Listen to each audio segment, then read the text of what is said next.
Welcome back in Kareem biology.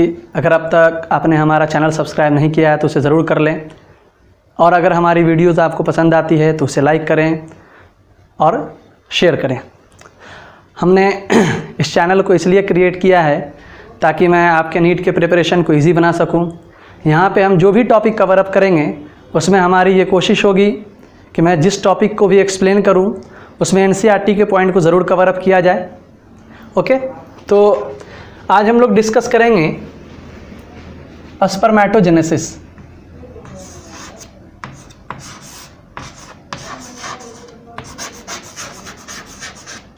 Spermatogenesis. Okay, देखिए यहां मैं स्पर्मेटो में से स्पर्म अलग कर ले रहा हूं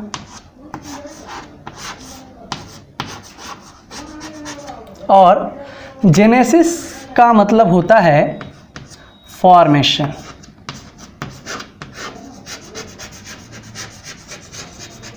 ओके, तो अब ये समझना बहुत ही आसान हो गया कि स्पर्मेटोजेनेसिस में होगा क्या।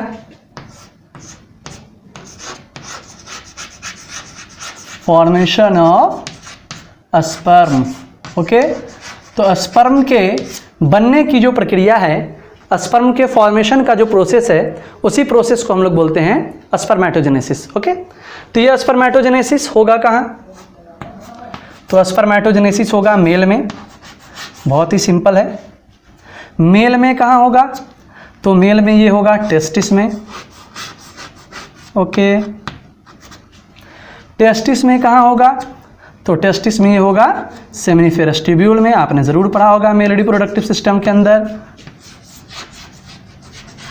सेमिनिफेरस ट्यूब्यूल में। और सेमिनिफेरस ट्यूब्यूल में कौन से सेल से स्पर्म का फॉर्मेशन होगा? तो जर्म सेल। ओके, ये हमने मेल रिप्रोडक्टिव सिस्टम में भी डिस्कस किया था। सेमिनिफेरस ट्यूब्यूल में दो तरह के सेल्स, जर्म सेल्स और सेटोली सेल्स। तो स्पर्म का जो फॉर्मेशन होता है वो कौन से सेल से होगा? जर्म सेल से होगा। ओके, चलिए अब हम लोग आते हैं कि ये स्पर्मेटोजेनेसिस का प्रोसेस होगा कब।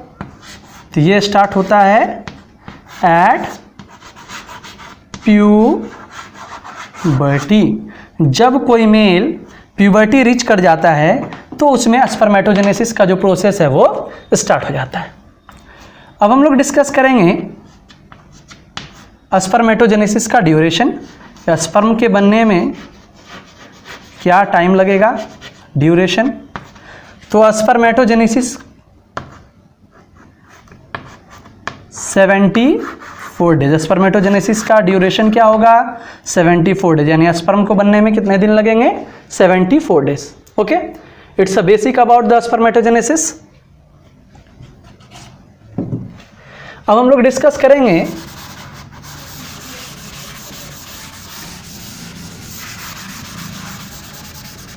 स्पर्मेटोजेनेसिस के प्रोसेस के बारे में कि स्पर्म बनता कैसे है। ठीक है, तो यहां देखिए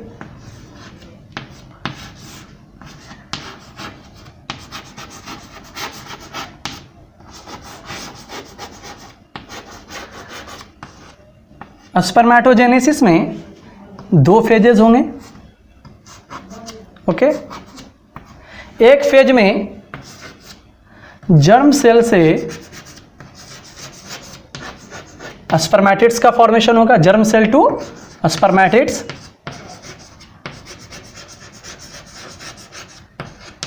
ओके, और दूसरे फेज में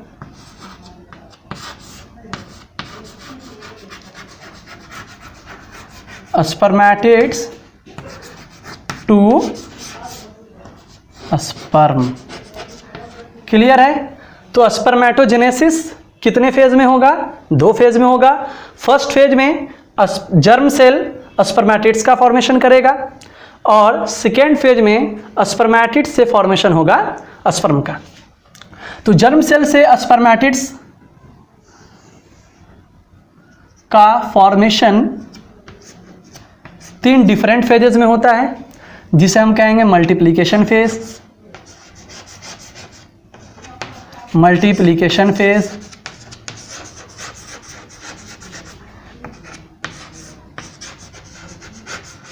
ओके। सेकेंड फेज होगा हमारा ग्रोथ फेज,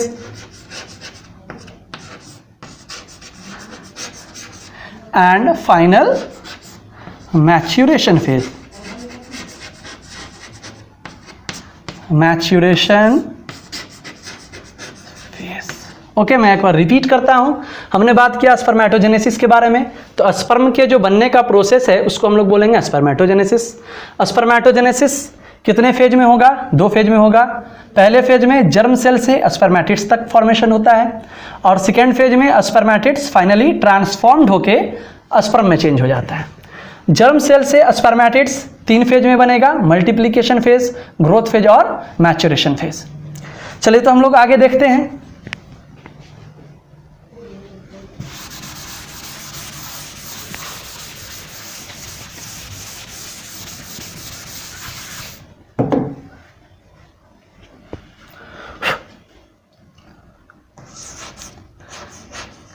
चलिए, ये हमने जर्म सेल ले लिया, ये 2n होगा, यानी इसमें जो क्रोमोसोम का नंबर होगा वो 46 होगा। ये जर्म सेल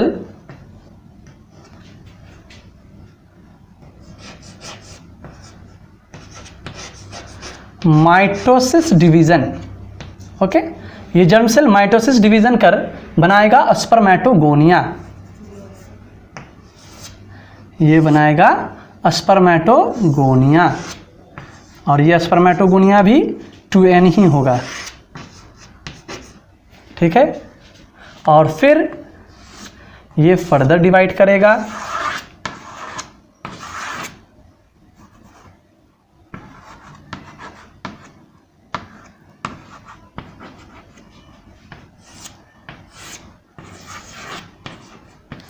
तो जर्म सेल से किसका फॉर्मेशन होता है? जर्म सेल से फॉर्मेशन होगा स्पर्मेटोगोनिया का, किस डिवीजन के रिजल्टेंट? माइटोसिस के। तो ये हमारा बन गया स्पर्मेटोगोनिया। स्पर्मेटोगोनिया। तो माइटोसिस से जो स्पर्मेटोगोनिया बनता है उसमें 2 डिफरेंट टाइप के सेल्स होते हैं। एक को हम लोग कहेंगे ए टाइप, यानी स्पर्मेटोगोनिया ए बोल सकते हैं आप। ये ए टाइप है स्पर्मेटोगोनिया ए, मैं यहाँ मेंशन कर रहा हूँ।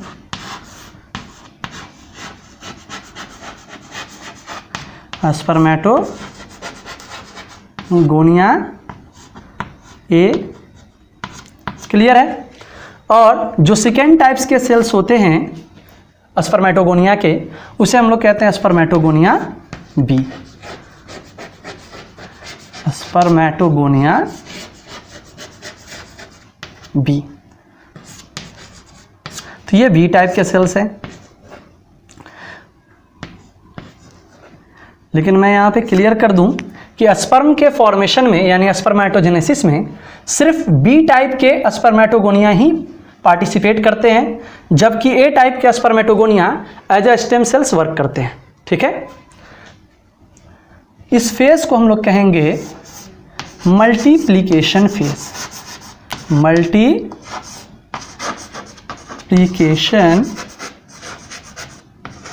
Phase, okay.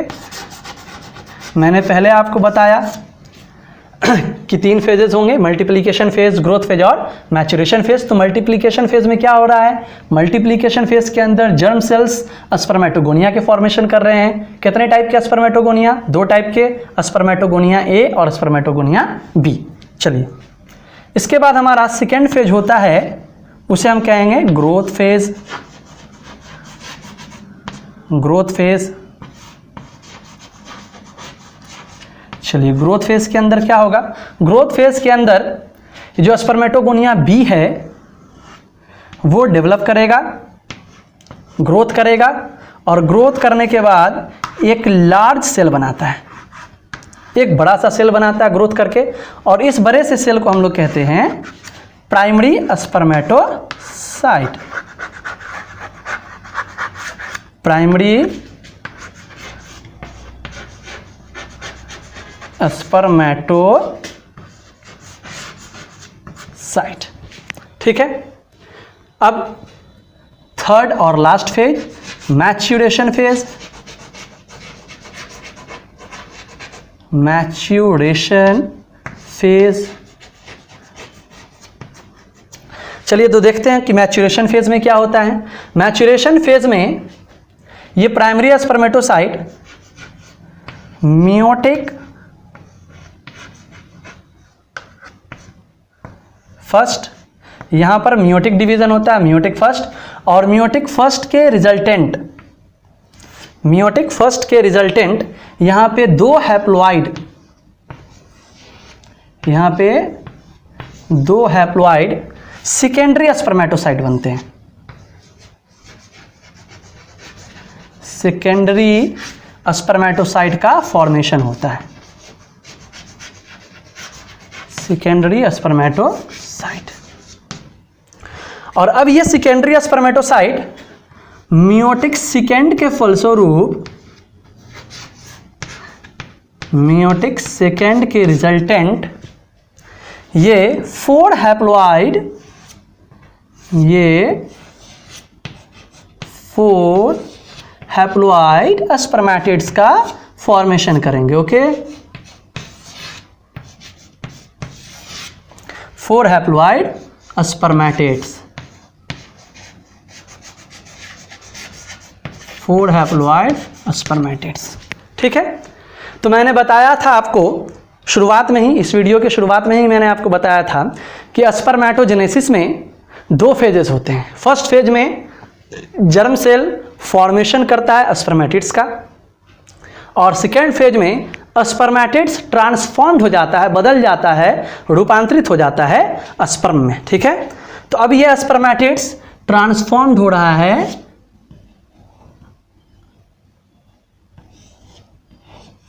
स्पर्म में। ओके, स्पर्मेटिड्स चेंज हो गया स्पर्म में।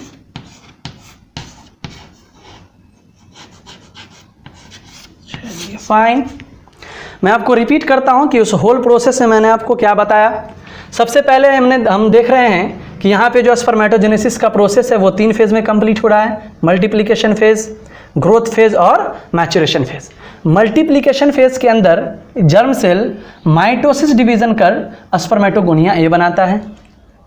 स्पर्मेटोगोनिया ए के अंदर क्रोमोसोम के नंबर में कोई भी चेंजेस नहीं होते हैं। जर्म सेल जैसे 2n होता है उसी तरह से स्पर्मेटोगोनिया के अंदर भी क्रोमोसोमल नंबर कांस्टेंट होते हैं, फिक्स्ड होते हैं, 2n यानी कि 46। जो स्पर्मेटोगोनिया मल्टीप्लिकेशन फेज में बन रहा है वो 2 टाइप्स के होते हैं, स्पर्मेटोगोनिया ए, मैंने यहाँ मेंशन किया है, स्पर्मेटोगोनिया ए और स्पर्मेटोगोनिया बी। इसके बाद मैंने आपको बताया कि स्पर्मेटोगोनिया ए स्पर्मेटोजेनेसिस में पार्टिसिपेट नहीं करता है, सिर्फ एक ही टाइप के स्पर्मेटोगोनिया स्पर्म का फॉर्मेशन करते हैं और उसे हम लोग कहते हैं स्पर्मेटोगोनिया बी। ओके, अब मल्टीप्लिकेशन फेज के बाद यह स्पर्मेटोगोनिया बी ग्रोथ फेज में एंटर करता है, और ग्रोथ फेज के अंदर यह स्पर्मेटोगोनिया बी ग्रोथ करके एक लार्ज सेल का फॉर्मेशन करता है जिसे हम लोग बोलते हैं प्राइमरी स्पर्मेटोसाइट। क्लियर है? ग्रोथ फेज के बाद ये प्राइमरी स्पर्मेटोसाइट इंटर करता है मैच्योरेशन फेज में, जहां मियोटिक फर्स्ट के रिजल्टेंट, मियोटिक फर्स्ट के फलस्वरूप हैप्लॉइड सेकेंडरी स्पर्मेटोसाइट का निर्माण होता है, और फिर ये सेकेंडरी स्पर्मेटोसाइट मियोटिक सेकेंड के रिजल्टेंट स्पर्मेटिड्स का फॉर्मेशन करते हैं, और फिर फाइनली स्पर्मेटिड्स चेंज हो जाता है स्पर्म में। ठीक है, तो स्पर्मेटिड्स से यहां पे जो ट्रांसफॉर्मेशन हुआ स्पर्म का, इस प्रोसेस को हम लोग बोलते हैं स्पर्मियोजेनेसिस। स्पर्मियोजेनेसिस।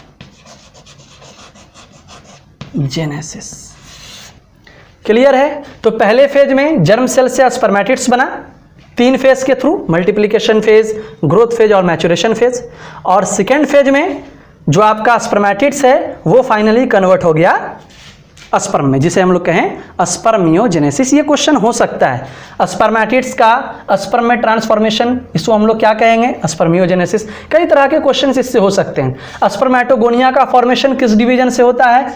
माइटोसिस से। यहां से क्वेश्चन लिया जा सकता है।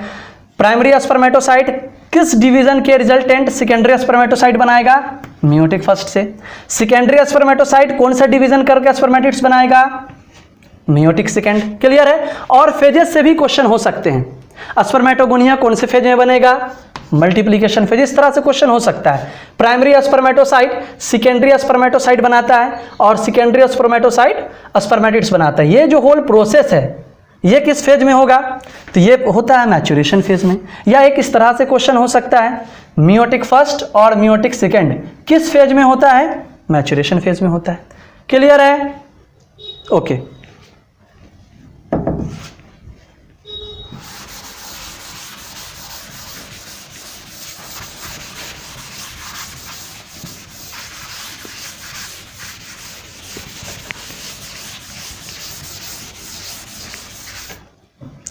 स्पर्मेटोजेनेसिस के बाद यानी स्पर्म के बनने के बाद क्या होगा वो देखते हैं।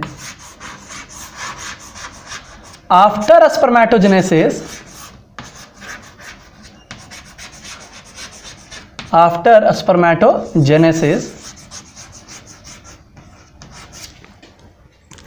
Sperm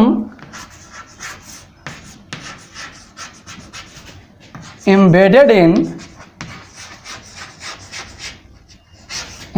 in Sertoli cell,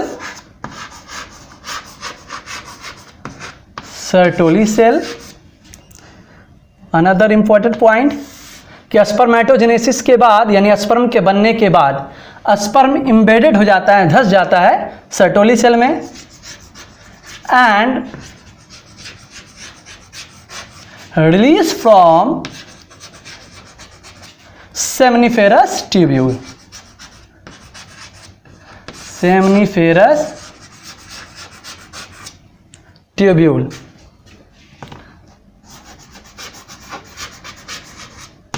which is called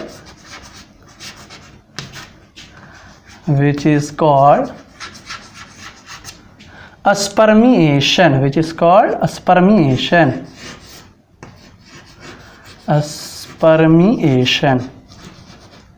okay चलिए, तो जब स्पर्म बन जाता है, स्पर्मेटोजेनेसिस की प्रोसेस कंप्लीट हो जाती है, उसके बाद बना हुआ स्पर्म एम्बेडेड हो जाता है, धंस जाता है जाके सर्टोली सेल में एंड देन आफ्टर यह स्पर्म सेमनीफेरस ट्यूब्यूल से रिलीज हो जाता है bye the process of spermiation. तो ये भी एक क्वेश्चन हो सकता है, स्पर्मेटोजेनेसिस के बाद स्पर्म का सेमनीफेरस ट्यूब्यूल से रिलीज होना क्या कहलाता है?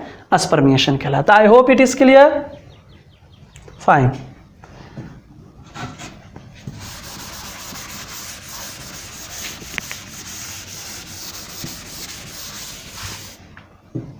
चलिए इसके बाद हम लोग डिस्कस करेंगे स्पर्मेटोजेनेसिस का हार्मोनल कंट्रोल। ठीक है, स्पर्मेटोजेनेसिस के हार्मोनल कंट्रोल कहने का मतलब ये है कि ये जो होल प्रोसेस है स्पर्म के बनने का, इसमें कौन कौन से हार्मोन इन्वॉल्व होते हैं, कौन कौन से हार्मोन रेगुलेट करते हैं इस प्रोसेस को और किस तरह से रेगुलेट करते हैं, यानी कि किस हार्मोन का स्पर्मेटोजेनेसिस में क्या रोल है, वो हम लोग डिस्कस करेंगे इस पॉइंट के अंदर।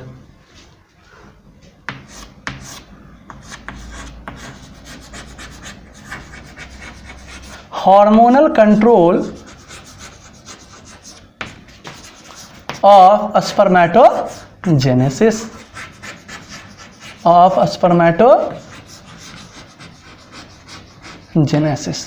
तो स्पर्मेटोजेनेसिस का हार्मोनल कंट्रोल हम लोग देख रहे हैं। अच्छे से इसको समझने का कोशिश कीजिए। हाइपोथैलेमस ग्लैंड का नाम आपने जरूर सुना होगा।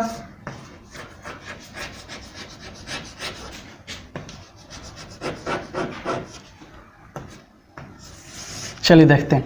तो हाइपोथैलेमस एक हार्मोन सीक्रेट करता है जिसे हम कहते हैं GnRH। ओके, GnRH मतलब गोनाडोट्रोपिन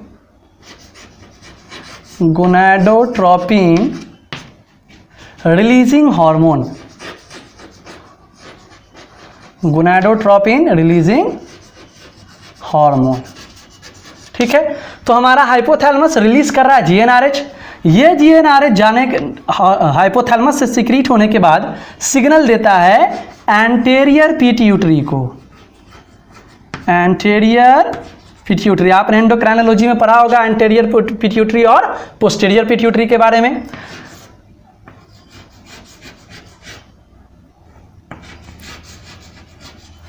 तो हाइपोथैलेमस जब सीक्रेट करता है GnRH, तो वो GnRH आके सिग्नल देता है एंटेरियर पिट्यूटरी को, and then anterior pituitary secretes FSH and LH. Okay, FSH follicle stimulating hormone,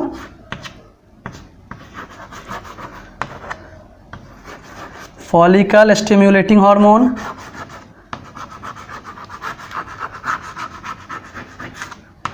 follicle stimulating hormone,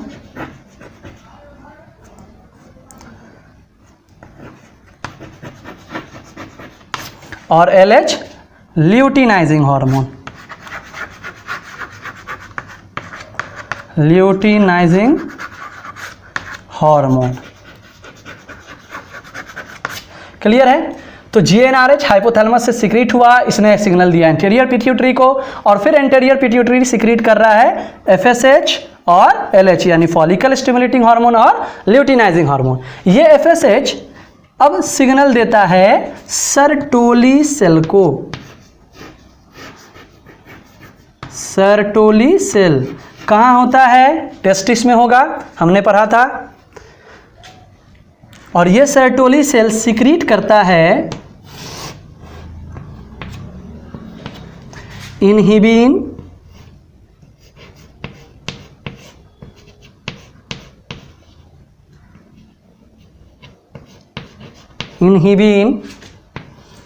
oestrogen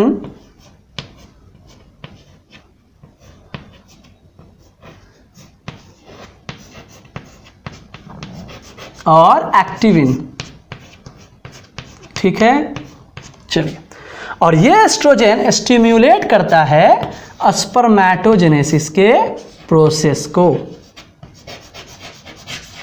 spermatogenesis. Okay, अब हम लोग आते हैं LH की तरफ। तो LH पहले एक्टिवेट करेगा, या आप बोल सकते हैं सिग्नल देगा, किसको? लेडिंग सेल को। लेडिंग सेल कहाँ पाया जाता है? Between two seminiferous tubule. और ये लेडिंग सेल तब सीक्रेट करता है testosterone. Testosterone, okay, male sex hormone हमने पढ़ा था पहले।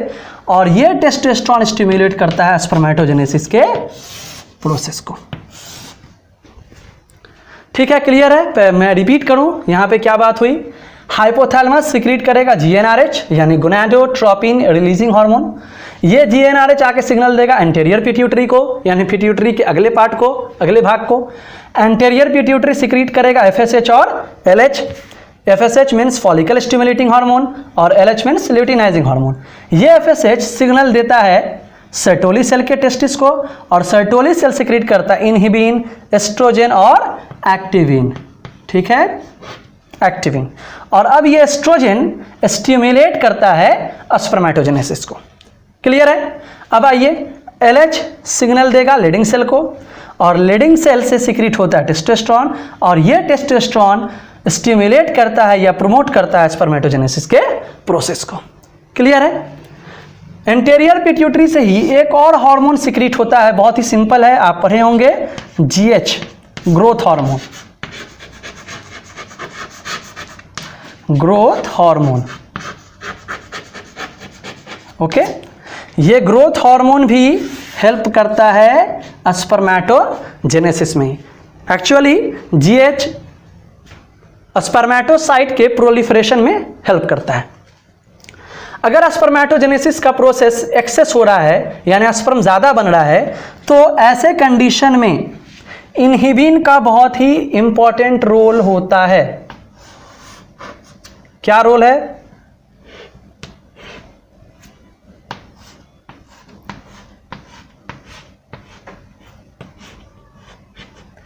इनहिबिन FSH के सिक्रेशन को सप्रेस कर देता है। ओके, यानी इनहिबिन FSH के सेक्रेशन को कम कर देता है, जिसके वजह से स्पर्मेटोजेनेसिस का जो प्रोसेस है, स्पर्म के बनने का जो रेट है, स्पर्मेटोजेनेसिस का जो रेट है वो रिड्यूस हो जाता है। ओके, और एक्टिविन एक्टिविन FSH के सिक्रेशन को इंक्रीज करता है। ओके, ये इसके सिक्रेशन को इंक्रीज करता है। I hope it is clear. Hormonal control, चलिए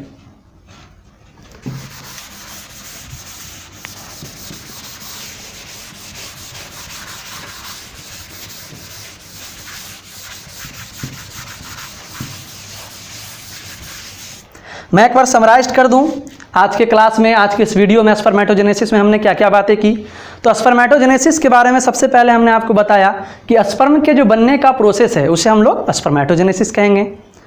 स्पर्मेटोजेनेसिस कब शुरू होता है? तो वो प्यूबर्टी एज में शुरू होता है। जब कोई मेल प्यूबर्टी रीच कर जाता है तो उसमें स्पर्म का बनना शुरू हो जाता है due to different types of hormone या और हार्मोनल चेंजेस। फाइन। उसके बाद हमने आपको डिस्कस किया कि ये जो स्पर्मेटोजेनेसिस का प्रोसेस है, स्पर्म बनने का प्रोसेस है, ये होता कहाँ है? तो स्पर्मेटोजेनेसिस का जो प्रोसेस है वो टेस्टिस में, टेस्टिस के सेमिनिफेरस ट्यूब्यूल में होता है। और सेमिनिफेरस ट्यूब्यूल के अंदर जो जर्म सेल होते हैं वो एक्चुअली में रिस्पॉन्सिबल होते हैं स्पर्म के फॉर्मेशन के लिए, यानी स्पर्म का जो फॉर्मेशन है वो जर्म सेल के ही थ्रू होता है।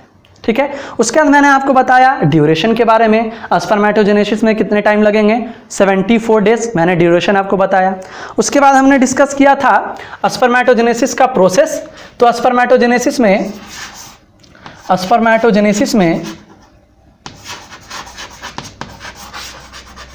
मैंने आपको दो फेजें बताई। पहले फेज में मैंने आपको कहा कि पहले फेज में जर्म सेल से स्पर्मेटिड्स बनेगा। ओके। और दूसरे फेज में मैंने आपको बताया कि स्पर्मेटिड्स से स्पर्म का फॉर्मेशन होता है। स्पर्मेटिड टू स्पर्म, यानी स्पर्मेटिड्स का ट्रांसफॉर्मेशन हो जाता है स्पर्म के अंदर। फिर मैंने आपको जर्म सेल से स्पर्मेटिड्स बनने का प्रोसेस बताया कि सबसे पहले मल्टीप्लिकेशन होता है। ठीक है। और मल्टीप्लिकेशन के थ्रू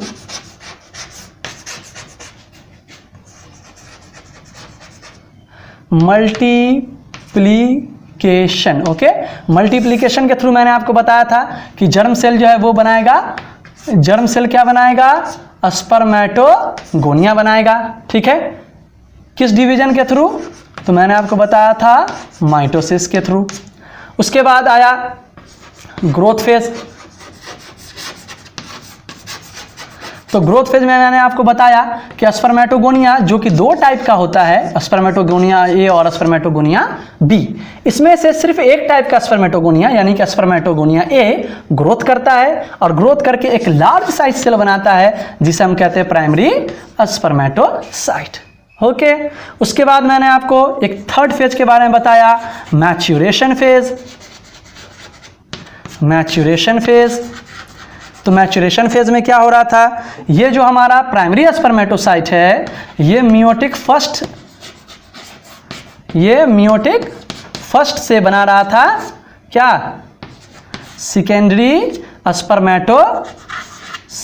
ओके, सेकेंडरी स्पर्मेटोसाइट,